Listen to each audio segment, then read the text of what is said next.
স্বাগতম জনাইছো সকলোকে ইকুহি পাঠলৈ মই ইপসিতা গগৈ আৰু মই তোমালোকক একাদশ শ্ৰেণীৰ ভাৰতীয় সংবিধানৰ বিষয়ে পঢ়ুৱাই আছো। আজি আমি ভাৰতীয় সংবিধানত উল্লেখ থকা খুব এটা গুৰুত্বপূৰ্ণ বিষয়ে পঢ়ো, যিটো নেকি আমি ভাৰতীয় নাগৰিক হিচাপে আমি জনা উচিত। ভাৰতীয় সংবিধানতো অধিকাৰ বহুত আছে, যিখিনি আমি মৌলিক অধিকাৰ, বিধিগত অধিকাৰ, এনেদৰে অন্যান্য অধিকাৰ এনেকৈ আমি ভাগ কৰিছো। গতিকে মৌলিক অধিকাৰ বুলি যিখিনি অধিকাৰক কৈছো, সেইখিনি হৈছে এনেকুৱা কিছুমান অধিকাৰৰ সমষ্টি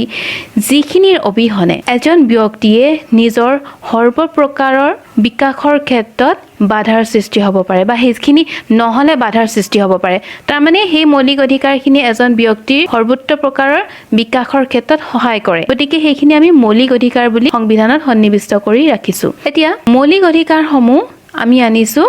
আমেৰিকা যুক্তৰাষ্ট্ৰৰ পৰা। আমি সকলোৱে জানো যে সংবিধানৰ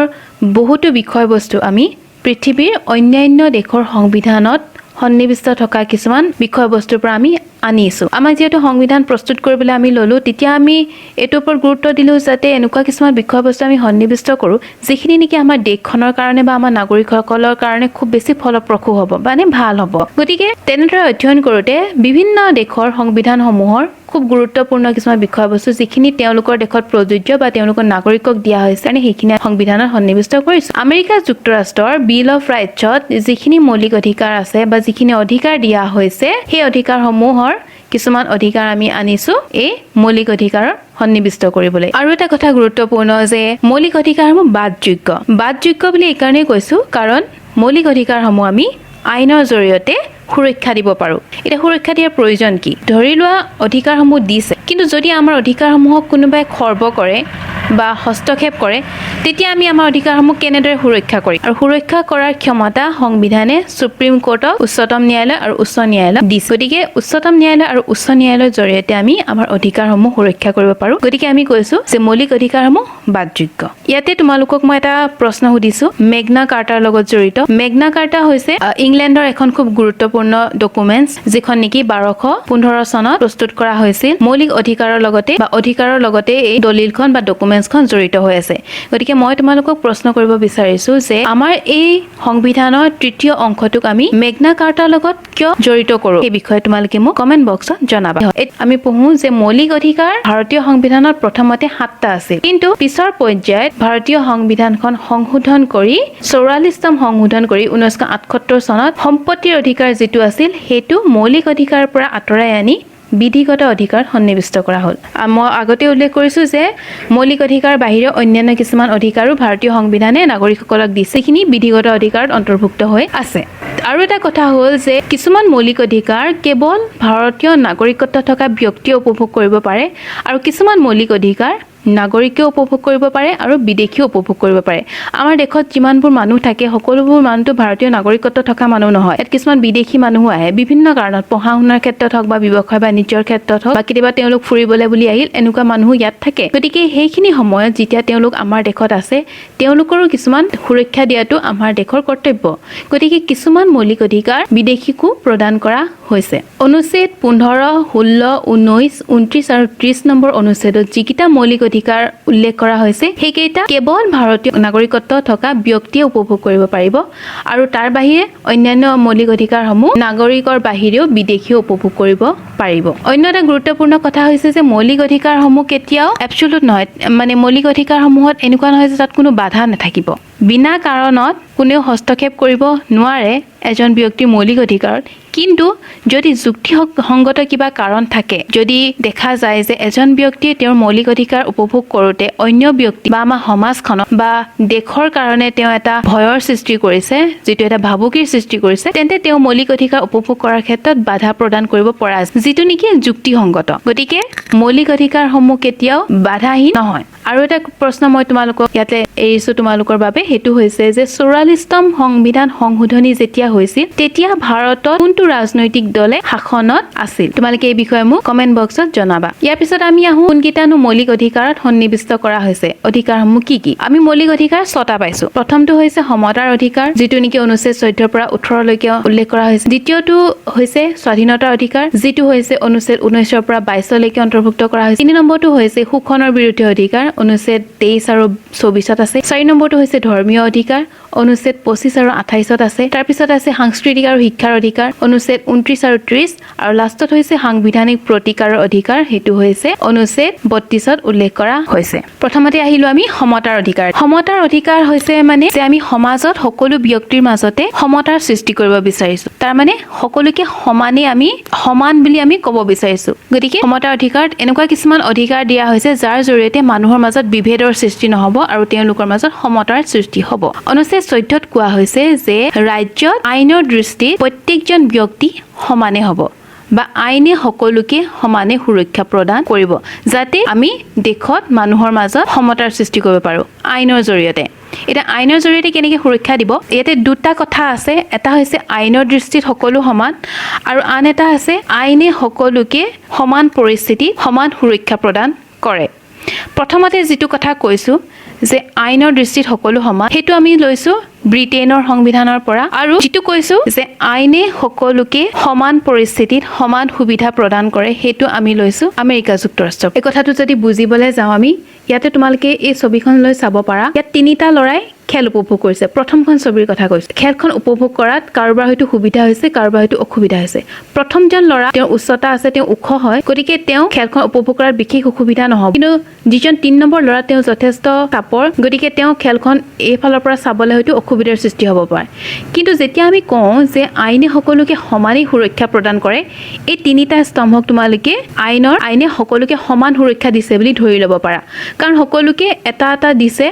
যাৰ ওপৰত উঠি তেওঁলোকে খেলখন উপভোগ কৰিব পাৰে। এইটো আইনৰ দৃষ্টিত সমান। তাৰ মানে তেওঁলোকে এখন আইন সকলোকে সমানে প্ৰযোজ্য হৈছে, কিন্তু সমানে প্ৰযোজ্য হ'লেও এই ব্যক্তিজনে তথাপি খেলখন উপভোগ কৰিবগে নোৱাৰিলে, কিন্তু সমান সুৰক্ষাই দিছিল বা সমানে সুবিধাটো দিছিল। কিন্তু নেক্সটটো যদি চাওঁ যে আইনে প্ৰয়োজন সাপেক্ষে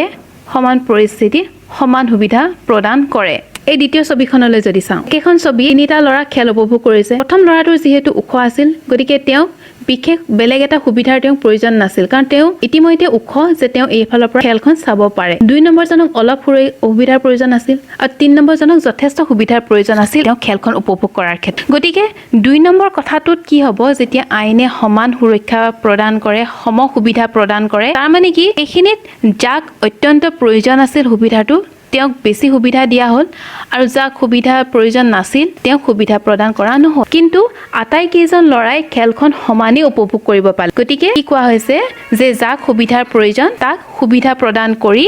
মানুহৰ মাজত সমতাৰ সৃষ্টি কৰিবলৈ চেষ্টা কৰা হৈছে। সেইটো হৈছে আইনে সমান সুবিধা প্ৰদান কৰাৰ ক্ষেত্ৰত এই কথাটো প্ৰযোজ্য যে মহিলা আৰু শিশুৰ কাৰণে বিশেষ কিছুমান আইন প্ৰস্তুত কৰা হয়। আমি জানো আমাৰ দেশত যি আইন আহে সেয়া দেশৰ সকলোৰে কাৰণে সমানে প্ৰযোজ্য, আইনত যোনখিনি কথা উল্লেখ থাকে। কিন্তু তাৰ পিছতো আমি মহিলা আৰু শিশুৰ কাৰণে কিয় আমি বিশেষ আইন প্ৰস্তুত কৰিবলগীয়া হ'ল? কাৰণটো কি, এই দ্বিতীয় ছবিখনৰ লগত এই উদাহৰণটো খুবেই প্ৰযোজ্য হ'ব। 2 নম্বৰ কথাটো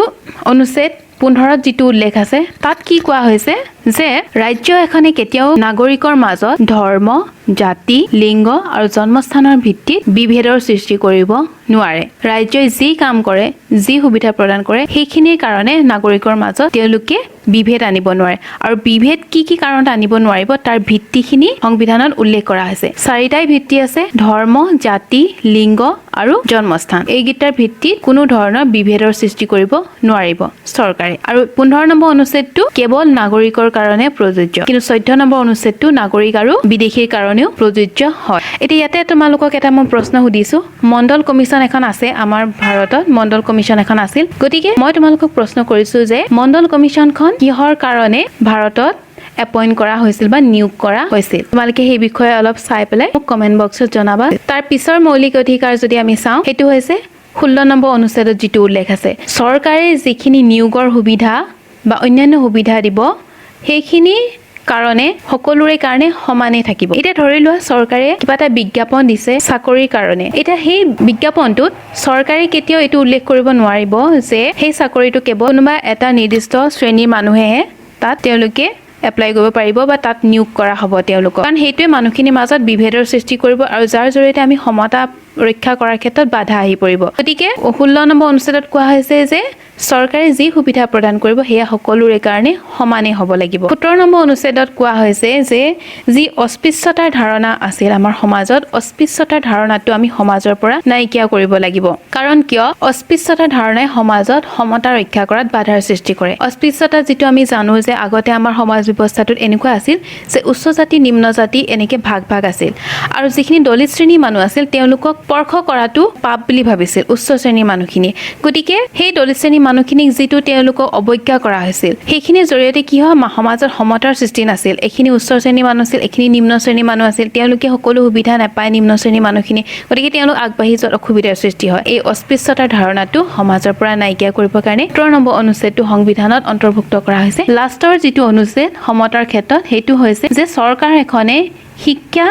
আৰু সৈনিক উপাধিৰ বাহিৰে অন্যান্য উপাধি নাগৰিকক প্ৰদান কৰিব নোৱাৰিব শিক্ষাৰ লগত যিখিনি উপাধি জড়িত হৈ থাকে যেনে ডক্টৰেট ডিগ্ৰী হেয়া এজন ব্যক্তিয়ে তেওঁ নিজৰ যোগ্যতাৰ ফলত আহৰণ কৰিছে গতিকে হেয়া চৰকাৰে তেওঁ প্ৰদান কৰিব পাৰিব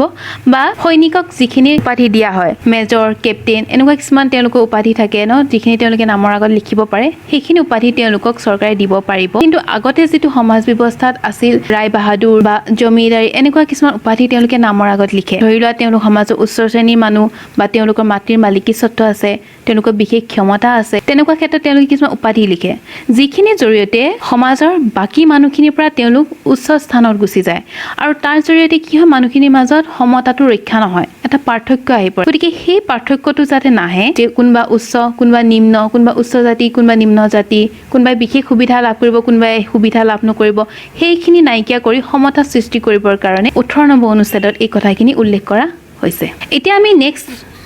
পিছৰ যেটো মৌলিক অধিকাৰ আছে হেতু আমি চাওঁ হেতু হৈছে স্বাধীনতাৰ অধিকাৰ যেটো এজন ব্যক্তিৰ কাৰণে খুবেই ইম্পৰ্টেন্ট যদি এজন ব্যক্তিৰ স্বাধীনতা নাথাকে তেওঁ তেনেহলে বিকাশ নিশ্চয় কৰিব নোৱাৰে যদি আমাক বন্দী কৰি ৰখা হয় আমাক যদি একো সুবিধা প্ৰদান কৰা নহয় আমাক যদি নিজ ইচ্ছা অনুসৰি কাম কৰিবলৈ দিয়া নহয় আমাক কথা ক'বলৈ সুবিধা দিয়া নহয় সিদ্ধান্ত গ্ৰহণ কৰিবলৈ আমাৰ স্বাধীনতা নাথাকে তেনেহলে আমি বিকাশ কৰিব নোৱাৰো এটো এটা বাধাৰ সৃষ্টি কৰিব আমাৰ বিকাশত যদি আমাৰ স্বাধীনতাই নাথাকে গতিকে সংবিধানত মৌলিক অধিকাৰত স্বাধীনতাক অন্তৰ্ভুক্ত কৰা হৈছে আৰু স্বাধীনতাসমূহ অনুচ্ছেদ 19 পৰা অনুচ্ছেদ 22 লৈকে অন্তৰ্ভুক্ত কৰা হৈছে অনুচ্ছেদ 19ত কি কোৱা হৈছে তাত 6টা স্বাধীনতাৰ বিষয়ে উল্লেখ আছে প্ৰথমটো হৈছে কথা কোৱা আৰু মত প্ৰকাশৰ স্বাধীনতা যিকোনো এটা বিষয়ত আমাৰ যেটো আমাৰ মতামতটো বা যি কিবা এটা যেতিয়া আমি ক'ব বিচাৰো ব্যক্ত কৰিব বিচাৰো আমাৰ মনৰ কথা হেতু ক্ষেত্ৰত আমাৰ স্বাধীনতা আছে আমি পাৰো মত প্ৰকাশ কৰিবলৈ বা 2 নম্বৰ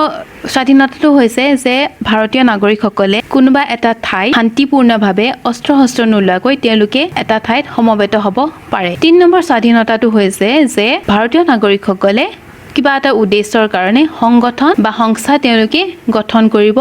পাৰে 4 নম্বৰ স্বাধীনতাটো হৈছে যে ভাৰতীয় চাৰিসীমাৰ ভিতৰত ভাৰতীয় নাগৰিকসকলে মুক্ত মনে চলাফুৰা কৰিব পাৰে তাৰমানে এখন ঠাইৰ পৰা অন্য এখন ঠাইলৈ তেওঁলোকে মুক্তভাৱে অহা-যোৱা কৰিব পাৰে তাত তেওঁলোকক বিনা কাৰণত বাধা প্ৰদান কৰা নহয় 5 নম্বৰ স্বাধীনতাটো হৈছে যে ব্যক্তিসকলক ভাৰতীয় নাগৰিকসকলে ভাৰতীয় চাৰিসীমাৰ ভিতৰত যিকোনো ঠাইতে মুক্তভাৱে বসবাস কৰিব পাৰে 6 নম্বৰ স্বাধীনতাটো হৈছে ভাৰতীয় নাগৰিকসকলে নিজ ইচ্ছা অনুসৰি যিকোনো ধৰণৰ ব্যৱসায় বাণিজ্য কৰিবৰ কাৰণে তেওঁলোক স্বাধীন বা তেওঁলোক মুক্ত এই স্বাধীনতা কেইটা কেৱল ভাৰতীয় নাগৰিকৰ কাৰণেহে প্ৰযোজ্য ইয়াতে বিদেশীসকলক এইখিনি মৌলিক অধিকাৰ তেওঁলোকে উপভোগ কৰিব নোৱাৰে এতিয়া মই প্ৰথমতে কৈছিলো যে মৌলিক অধিকাৰসমূহ কেতিয়াও এবছলুট নহয় সেইখিনি কেতিয়াও তাত কোনো বাধা নথকা নহয় তাত বাধা থাকে এটা যদি এই স্বাধীনতাৰ যিখিনি অধিকাৰ সেইখিনি যদি চাও আমি যেটো কথা কোৱাৰ অধিকাৰ মত প্ৰকাশৰ ইয়াতো কিছুমান বাধা আছে যেনেকে মই কথা কোৱাৰ ফলত যদি অন্য এজন ব্যক্তিক যদি মই অপমান কৰিছো ইচ্ছা অনুসৰি বা মোৰ মত প্ৰকাশৰ জৰিয়তে যদি দেশৰ সুৰক্ষাৰ প্ৰতি এটা ভাবুকিৰ সৃষ্টি কৰিছে দেশৰ কিবা এটা খুব কনফিডেন্সিয়েল বা যেটো আমি আনৰ আগত প্ৰকাশ কৰিব নালাগে যেটো হয়তো প্ৰকাশ হলে অন্য দেশে আমাৰ প্ৰতি ভাবুকিৰ সৃষ্টি কৰিব অন্য দেশে আমাক আক্ৰমণ কৰাৰ মানে সুবিধা থাকিব পাৰে তেনেকুৱা ক্ষেত্ৰত যদি আমি মত প্ৰকাশ কৰি দাও বা কিবা এটা কথা কৈ দিও যদি আমাৰ দেশৰ সুৰক্ষাৰ প্ৰতি ভাবুকিৰ সৃষ্টি তেতিয়া আমাৰ সেই স্বাধীনতাটোত বাধাৰ সৃষ্টি কৰিব বাধা তেওঁলোকে আনিব তেওঁলোকে কিছুমান ৰেষ্ট্ৰিকশন আনিব ঠিক একেদৰে যেটা আমাৰ শান্তিপূৰ্ণ সহাৱস্থানৰ কথা কৈছে শান্তিপূৰ্ণ যেটো সহাৱস্থানৰ আমাৰ স্বাধীনতা দিয়া হৈছে কিন্তু যদি আমি অস্ত্ৰ-শস্ত্ৰ লৈ কিবা এটা বেয়া কৰাৰ উদ্দেশ্যে বা দেশৰ বা এটা অনিষ্ট কৰাৰ উদ্দেশ্যে যদি আমি সমবেত হৈছো তেতিয়া আমাক তাত বাধাৰ সৃষ্টি কৰিব এটো হৈছে যুক্তিসংগত কাৰণ তেনেদৰে অন্যান্য যিখিনি স্বাধীনতা আছে তাতে যেনেকে আমি ক'লো যে ব্যৱসায় বাণিজ্য কৰাৰ ক্ষেত্ৰত স্বাধীনতা আছে। এতিয়া ধৰি লোৱা মই যদি ড্ৰাগছৰ ব্যৱসায় কৰোঁ বা এনেকুৱা কিছুমান বস্তুৰ ব্যৱসায় কৰোঁ যিটো মানুহৰ কাৰণে বেয়া, কিন্তু সেই ব্যৱসায়টো মই কৰি গৈ আছোঁ,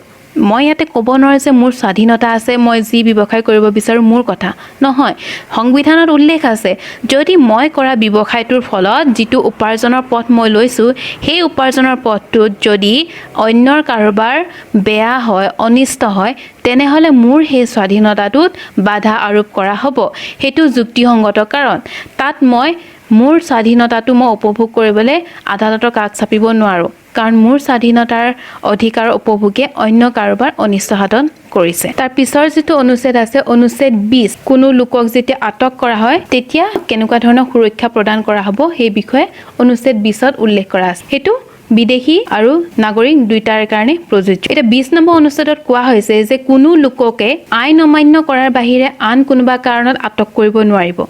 আৰু আইন অমান্য কৰাৰ সময়ত যি শাস্তিৰ ব্যৱস্থা আছে তাতকৈ বেছি শাস্তি দিব নোৱাৰিব। উদাহৰণ যদি আমি চাওঁ, আজিৰ দিনত আইনত যদি চুৰ বা ডকাইত কৰাটো এটা অপৰাধ হয় আৰু সেই অপৰাধটোৰ কাৰণে ধৰি ল'লো আমি উদাহৰণ হিচাপে 7 বছৰ জেলৰ ব্যৱস্থা আছে, তেতিয়াহ'লে সেই ব্যক্তিজনক চুৰ কৰাৰ কাৰণে তেওঁক সেই শাস্তিটো প্ৰদান কৰা হ'ব যিটো শাস্তি তাত উল্লেখ কৰা আছে। কাৰণ চুৰ বা ডকাইত কৰাটো এটা অপৰাধ হয়, তাৰ কাৰণে এটা নিৰ্দিষ্টকে শাস্তি তাত উল্লেখ কৰা আছে। তাত যিটো 7 বছৰৰ শাস্তিৰ কথা উল্লেখ আছে তাৰ বাহিৰে বেলেগ আৰু বেছিকে শাস্তি তেওঁক প্ৰদান কৰিব নোৱাৰিব।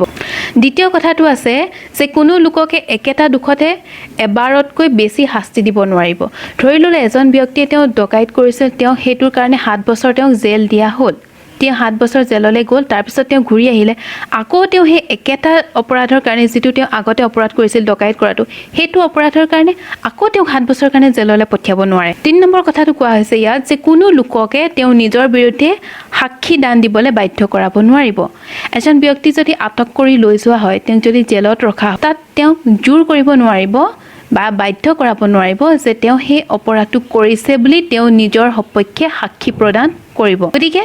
20 নম্বৰ অনুচ্ছেদত কি কৰা হৈছে যে যেতিয়া এজন ব্যক্তিক আটক কৰা হয়, তেওঁক যেতিয়া ধৰি নিয়া হয় জেললৈ, তেতিয়া তেওঁৰ কোনখিনি স্বাধীনতা তেওঁ উপভোগ কৰিব বা কোনখিনি মৌলিক অধিকাৰক তেওঁ সুৰক্ষা প্ৰদান কৰিবলৈ লাগিব সেই কথাটোৰ ওপৰত 20 নম্বৰ অনুচ্ছেদত উল্লেখ কৰা হৈছে। এতিয়া ইয়াতে মই তোমালোকক এটা প্ৰশ্ন সুধিছোঁ যে এজন ব্যক্তিক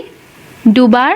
শাস্তি দিব পাৰিবনে নোৱাৰিব? সেইটো মই ইতিমধ্যে কৈছোঁৱে, গতিকে তোমালোকে কমেণ্ট বক্সত মোৰ এই বিষয়ে জনাবা। তাৰপিছত 21 নম্বৰ অনুচ্ছেদটোত জনসাধাৰণৰ ইয়াতে ব্যক্তিগত স্বাধীনতাৰ বিষয়ে কোৱা হৈছে। তো 21 নম্বৰ অনুচ্ছেদটোত কোৱা হৈছে যে আইন নিৰ্ধাৰণ কৰা ব্যৱস্থাৰ বাহিৰে, মানে আইনে যিটো ব্যৱস্থা নিৰ্ধাৰণ কৰি দিছে সেই ব্যৱস্থাটোৰ বাহিৰে অন্য উপায়েৰে কোনো কাৰণতে এজন ব্যক্তিক তেওঁৰ জীৱন আৰু তেওঁৰ স্বাধীনতাৰ পৰা বঞ্চিত কৰিব নোৱাৰিব। আইনত যি ব্যৱস্থা আছে, ধৰি লোৱা আইনত উল্লেখ আছে ন যে এজন ব্যক্তিক তেওঁ এইটো অপৰাধৰ কাৰণে তেওঁ আটক কৰিব পাৰিব। আটক কৰাৰ লগে লগে তেওঁৰ জীৱনৰ বা তেওঁৰ যিটো স্বাধীনতা তেওঁৰ পৰা তেওঁক বঞ্চিত কৰা হৈছে, বা যেতিয়া এজন আজীৱন কাৰাদণ্ড দিয়া হয় তেওঁক আইনৰ জৰিয়তে, তেতিয়া তেওঁৰ জীৱনৰ পৰা বা তেওঁৰ স্বাধীনতাৰ পৰা তেওঁক বঞ্চিত কৰা হৈছে। কিন্তু 21 নম্বৰ অনুচ্ছেদটোত কৈছে যে আইনত উল্লেখ থকা ব্যৱস্থাৰ বাহিৰে অন্য কোনোবাই নিজৰ সুবিধাৰ কাৰণে বা নিজৰ ক্ষমতা প্ৰয়োগ কৰি কোনোবা এজন ব্যক্তিক তেওঁৰ জীৱন বা তেওঁৰ স্বাধীনতাৰ পৰা তেওঁক বঞ্চিত কৰিব নোৱাৰিব। গতিকে কেৱল আইনেহে, আইনত উল্লেখ থকা ব্যৱস্থাৰ দ্বাৰাহে এজন ব্যক্তিক তেওঁৰ জীৱন আৰু তেওঁৰ স্বাধীনতাৰ পৰা তেওঁক বঞ্চিত কৰিব পাৰিব, আৰু এইটো নাগৰিক আৰু বিদেশী দুয়োটাৰে কাৰণে প্ৰযোজ্য হয়। তাৰপিছত আহিল 22 নম্বৰ অনুচ্ছেদ। 22 নম্বৰ অনুচ্ছেদত উল্লেখ কৰা আছে যে আটক কৰাৰ সময়ত বা আটক কৰাৰ পিছত এজন ব্যক্তিৰ কোনখিনি অধিকাৰ থাকিব, কেনেকুৱা অধিকাৰ তেওঁ উপভোগ কৰিব পাৰিব। গতিকে 22 নম্বৰ অনুচ্ছেদত উল্লেখ আছে যে কোনো লোকক যেতিয়া আটক কৰিব, তেওঁক আটক কৰাৰ কাৰণ তেওঁক জানিব দিব লাগিব যে তেওঁক কি কাৰণে আটক কৰা হৈছে, বা আটক কৰা 24 ঘণ্টাৰ ভিতৰত তেওঁক আদালতলৈ লৈ যোৱা হ'ব, আৰু তেওঁক কিমান দিনৰ কাৰণে আটক কৰি ৰাখিব সেই বিষয়ে আদালতে তেওঁক জনাব। এটা ব্যক্তিজনে অপৰাধ কৰাৰ আগতে তেওঁক আটক কৰা হয়, আৰু এটা কথা যে তেওঁ অপৰাধটো কৰাৰ পিছত তেওঁক আটক কৰা হয়। এতিয়া অপৰাধ কৰাৰ আগতে কেতিয়া আটক কৰা হয়? যেতিয়া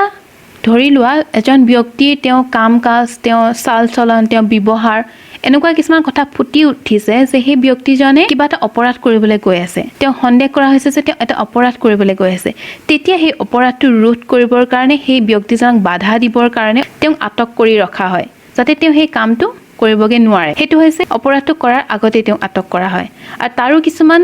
ভিত্তি আছে কিছুমান কাৰণ দৰ্শাব লাগিব যে এনেকুৱা কাৰণতে বা এইখিনি যেতিয়া তেওঁ হসা বুলি প্ৰমাণ হ'ব যে তেওঁ হসাকে এটা অপৰাধ কৰিবলৈ গৈ আছে বা তেওঁৰ দ্বাৰা কিবা এটা বেয়া হ'ব সমাজখনত তেতিয়া তেওঁ ধৰি ৰখা হয়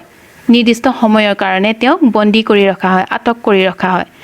আৰু যেতিয়া এজন ব্যক্তি অপৰাধ কৰে তাৰ পিছত যদি তেওঁ হেতু হসা বুলি প্ৰমাণিত হয় তেতিয়া তেওঁ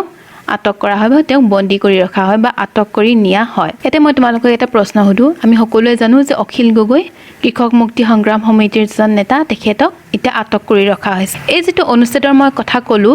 যে আটক কৰাৰ লগত যিখিনি কথা ইয়াত উল্লেখ কৰা হৈছে অনুচ্ছেদ 22ত সেই কথাখিনি অখিল গগৈৰ লগত প্ৰযোজ্য হয় নে নহয় বা কেনেদৰে প্ৰযোজ্য হয় সেই বিষয়ে তোমালোকে মোক কমেন্ট বক্সত জনাবা তাৰ পিছত আমি আৰু এটা মৌলিক অধিকাৰৰ বিষয়ে পঢ়ো হেতু হৈছে শোষণৰ বিৰুদ্ধে অধিকাৰ যেটো অনুচ্ছেদ 23 আৰু 24ত উল্লেখ আছে অনুচ্ছেদ 23ত কি কোৱা হৈছে যে হে অনুচ্ছেদটোৰ জৰিয়তে মানুহক শোষণৰ বিৰুদ্ধে সুৰক্ষা কৰিবলৈ চেষ্টা কৰা হৈছে তাৰমানে এনেকুৱা কিছুমান কাম যিখিনি কামৰ জৰিয়তে এজন ব্যক্তি শোষণ কৰা হয় ধৰি লোৱা তেওঁ জোৰ কৰি ভিক্ষা বৃত্তিটোত লগোৱা হৈছে আমি আজিকালি দেখো না ভিক্ষাটো এটা বৃত্তি নিচিনা হৈ গৈছে মানুহে কাৰোবাক জোৰ কৰি তেওঁলোকক ফোৰ্সফুলি জবৰদস্তি তেওঁক বাধ্য কৰা হয় যে তেওঁ ভিক্ষা খুজিব আৰু তাৰ পৰা অন্য কোনোবা ব্যক্তিৰহে লাভ হয়গে গতিকে হেতু যেতিয়া তেওঁ কামত জোৰ কৰি বাধ্য কৰা হৈছে তেওঁ শোষণ কৰা হৈছে গতিকে এনেকুৱা ধৰণৰ কাম বা যেটো মানুহ বেচা কিনা যেটো ব্যৱস্থা আছে আমি যদি চাও আমাৰ দেশত বহুত এনেকুৱা আছে যত মানুহ হৰবৰা হয় বিভিন্ন কাৰণত তেওঁলোকে মানুহ এঠাইৰ পৰা লৈ যায় তাৰ পিছত বেলেগ কামত তেওঁলোকে মানুহখিনিক বিক্ৰী কৰি দিয়ে য'ত বিক্ৰী কৰি দিয়ে নিশ্চয় তাত তেওঁলোকক শোষণে হয় তাতো তেওঁলোকক ভালদৰে কেতিয়াও নাৰাখে গতিকে সেই যে শোষণবোৰ হৈছে গতিকে এনেকুৱা কিছুমান কাম যিবোৰ জৰিয়তে এজন ব্যক্তিক শোষণ কৰিবলৈ চেষ্টা কৰা হয় তেনেকুৱা কামৰ পৰা বা তেনেকুৱা শোষণৰ পৰা এই ব্যক্তিসকলক সুৰক্ষা দিবলৈ চেষ্টা কৰা হৈছে তাৰ মানে কি এজন ব্যক্তি যদি তেওঁ ভাবে যে কিবা কামৰ জৰিয়তে তেওঁ শোষণ হৈছে তেতিয়া তেওঁ নিজৰ মৌলিক অধিকাৰটো সাব্যস্ত কৰিব পাৰে আমি পাইছিলো তেওঁ যদি মৌলিক অধিকাৰ খৰ্ব হৈছে তেনহতে আদালতৰ কাষ চাপিব পাৰে গতিকে তেওঁ যদি শোষণ কৰা হৈছে তেওঁ আদালতৰ কাষ চাপি নিজৰ মৌলিক অধিকাৰ সাব্যস্ত কৰিব পাৰে নিজকে তেওঁ সুৰক্ষা কৰিব পাৰে তাৰ পিছৰ যেটো অনুচ্ছেদ 24ত কোৱা হৈছে যে 14 বছৰ তলৰ যিখিনি ল'ৰা ছোৱালী আছে তেওঁলোকক এনেকুৱা কোনো কাম কৰাব নোৱাৰিব য'ত নেকি তেওঁলোকৰ জীৱনৰ প্ৰতি ভাবুকি আহে আইনৰ দৃষ্টিত হেতু এটা অপৰাধ তেনেকা শাস্তি প্ৰদান কৰা হয় আমি এটা শিশু সুৰক্ষাৰ কথা আমি সদায় কওঁ ন যে শিশুসকলক সুৰক্ষা দিব লাগে কাৰণ তেওঁলোক আমাৰ দেশৰ ভৱিষ্যত তেওঁলোকৰ শাৰীৰিক মানসিক বিকাশৰ কাৰণে আমি চিন্তা কৰিব লাগিব বা হেখিনি তেওঁলোকক সুবিধা প্ৰদান কৰিব লাগিব যাতে শাৰীৰিক মানসিক বিকাশ হৈ তেওঁলোকে দেশখনক আমাক আগুৱাই নিব পাৰে যেটো তেওঁলোক দেশৰ ভৱিষ্যত গতিকে যদি তেওঁলোকক শোষণ কৰা হয় তেনেহলে আমাৰ দেশখনৰ ভৱিষ্যত অন্ধকাৰ আমাৰ দেশখনক তেওঁলোকে আগুৱাই নিব নোৱাৰিব গতিকে কি কৰা হৈছে তেওঁলোকক সুৰক্ষা দিয়া হৈছে শোষণৰ জৰিয়তে 14 বছৰ তলৰ এনেকুৱা শিশুক যদি কোনোবা কল কাৰখানা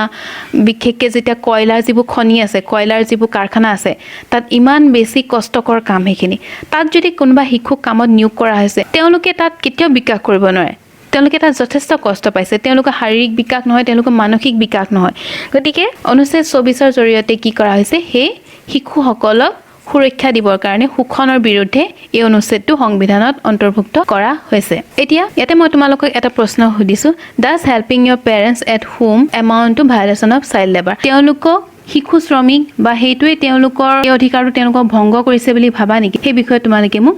জনাব পাৰা গতিকে এই ভিডিঅ'টোত আমি মৌলিক অধিকাৰৰ বিষয়ে পঢ়িলো বাকিখিনি মৌলিক অধিকাৰ আমি পিছৰ ভিডিঅ'ত পঢ়ি যাম কাৰণ বহুত বেছি দীঘলীয়া হৈ যাব ভিডিঅ'টো গতিকে আমি সমতাৰ অধিকাৰ স্বাধীনতাৰ অধিকাৰ আৰু শোষণৰ বিৰুদ্ধে অধিকাৰ তিনিটা অধিকাৰ আমি ইয়াত পঢ়িলো বাকি তিনিটা অধিকাৰ আমি পিছৰ পৰ্যায়ত পঢ়ি যাম তোমালোকে স্লাইডখিনি যদি আকৌ চোৱা তোমালোকে তলত তোমালোকে দেখিবা এটা কোৱেশ্চন তাত উল্লেখ কৰা হৈছে কোৱেশ্চনখিনি তোমালোকে পঢ়ি পেলাই তোমালোকে মোক উত্তৰটো দিবলৈ চেষ্টা কৰিবা আৰু আজি ভিডিঅ'টো ইমানতে সামৰিছো পিছৰ পৰ্যায়ত আমি বাকি থকা মৌলিক অধিকাৰসমূহৰ বিষয়ে পঢ়িম ধন্যবাদ